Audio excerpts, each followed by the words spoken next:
Assalamualaikum warahmatullahi wabarakatuh. Kami dari kelompok 3 yang beranggotakan Alexandra Marti Kartika, Inayatul Mutiazaki, dan Abdul Wahid Anwar akan mempresentasikan mengenai pembelahan sel.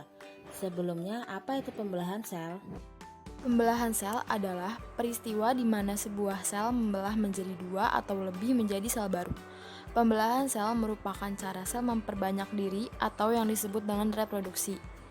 Manusia mulanya hanya berbentuk satu sel, kemudian satu sel itu membelah menjadi dua sel, kemudian dua sel membelah lagi menjadi 4 sel, dan terus-menerus sel-sel itu membelah hingga jumlahnya mencapai lebih dari 200 triliun sel saat sudah menjadi manusia dewasa. Lalu apa aja sih fungsi dari pembelahan sel itu?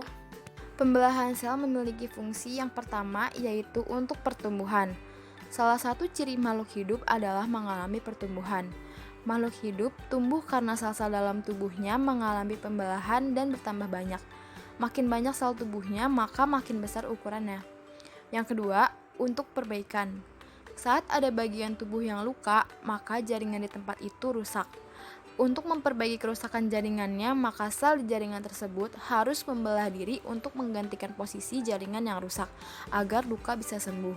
Yang ketiga, untuk reproduksi. Hal ini sudah dijelaskan sebelumnya bahwa manusia awalnya adalah satu sel, yakni sel telur yang lalu dibuahi oleh sel sperma. Proses selanjutnya adalah terjadi pembelahan sel telur yang sudah dibuahi tersebut hingga membentuk individu baru. Selanjutnya, apa saja sih jenis pembelahan sel itu? Nah, selanjutnya kita akan mengetahui jenis pembelahan sel. Rudolf Virchow pada tahun 1855 menyebutkan bahwa omnicellular selula atau semua sel hidup berasal dari sel yang sudah ada sebelumnya. Sel-sel ini lalu berkembang dengan cara membelah diri. Nah, pembelahan sel ini dibedakan menjadi dua. Yang pertama, mitosis. Nah, mitosis ini terjadi pada sel-sel tubuh makhluk hidup untuk mengganti sel yang rusak. Lalu, apa sih yang dimaksud dengan pembelahan sel secara mitosis? Yang dimaksud dengan pembelahan mitosis ini adalah pembelahan sel yang dihasilkan dua sel anakan dengan karakter sama seperti sel induk secara genetik. Maksudnya, sel anak memiliki susunan genetik termasuk jumlah kromosom sama seperti induknya. Dalam pembelahan mitosis ini terdapat 4 fase pembelahan, yakni yang pertama profase. Profase adalah fase saat kromosom sudah mengganda, kemudian memadat, lalu membran inti mulai rusak menjadi bagian-bagian kecil. Kemudian yang kedua metafase. Metafase adalah fase saat kromosom berjajar pada bidang pembelahan. Kemudian anafase. Anafase adalah saat kromosom bergerak menuju kutub yang berlawanan, lalu pada akhir anafase kedua kutub sel memiliki kromosom yang jumlahnya sama. Dan yang keempat, telofase. Telofase adalah fase saat membran inti mulai kembali bergabung lalu terbentuk dua sel anakan yang bersifat diploid.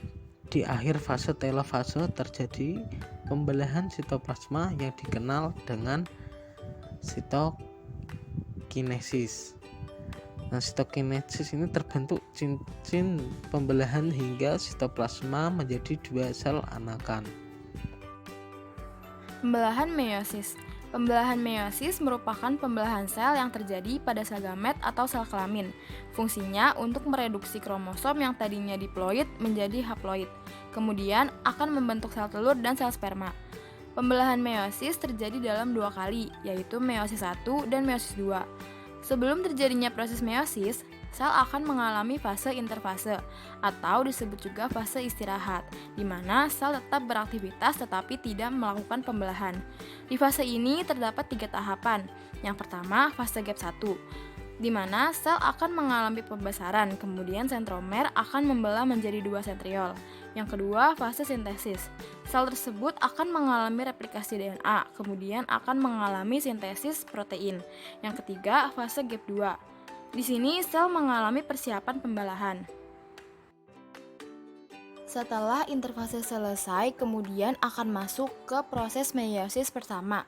Di proses ini terdapat 4 tahapan, yaitu profase 1, metafase 1, anafase 1, dan telofase 1.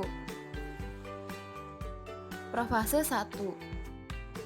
Pada tahap profase 1 terdapat 5 tahapan lagi, yaitu leptoten, zigoten, pakiten, diploten, dan diakinesis.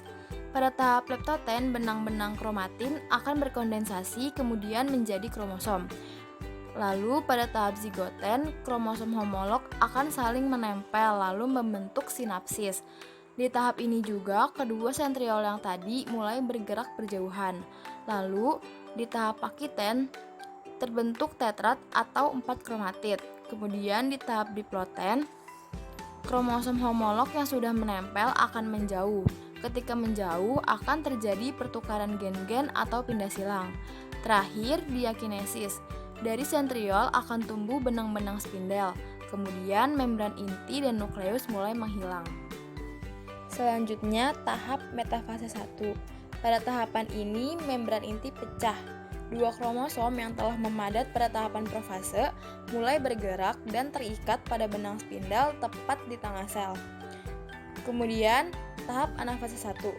Pada tahapan ini, benang spindel mulai memendek.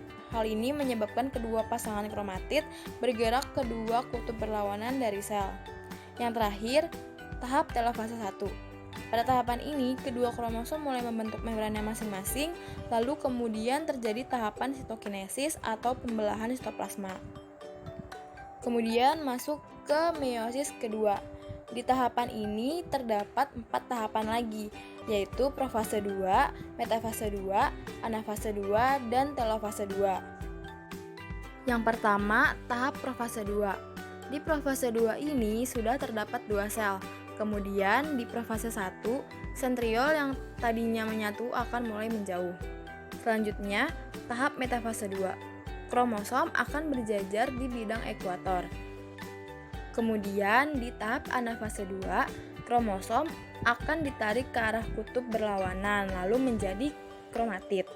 Terakhir, tahap telofase 2. Terjadi sitokinesis atau pembelahan sitoplasma yang tadinya ada 2 sel menjadi 4 sel. Lalu di masing-masing sel akan muncul membran inti dan nukleolus kembali. Dan hasil akhir dari pembelahan meiosis adalah pada jantan keempat sel ini adalah sperma. Sedangkan pada betina, salah satu sel adalah sel telur dan sel lainnya adalah badan polar atau sel yang tidak berkembang jadi sel telur. Lalu apa aja sih perbedaan dari pembelahan mitosis dengan pembelahan meiosis? Pada pembelahan mitosis terjadi pada sel-sel tubuh, sedangkan pada pembelahan meiosis terjadi pada sel-sel kelamin. Selanjutnya, pembelahan mitosis terjadi 1 kali pembelahan sel yang menghasilkan 2 sel anak, sedangkan pembelahan meiosis terjadi 2 kali pembelahan sel yang menghasilkan 4 sel anak. Tidak hanya itu, banyak sekali perbedaan-perbedaan dari pembelahan mitosis dengan pembelahan meiosis.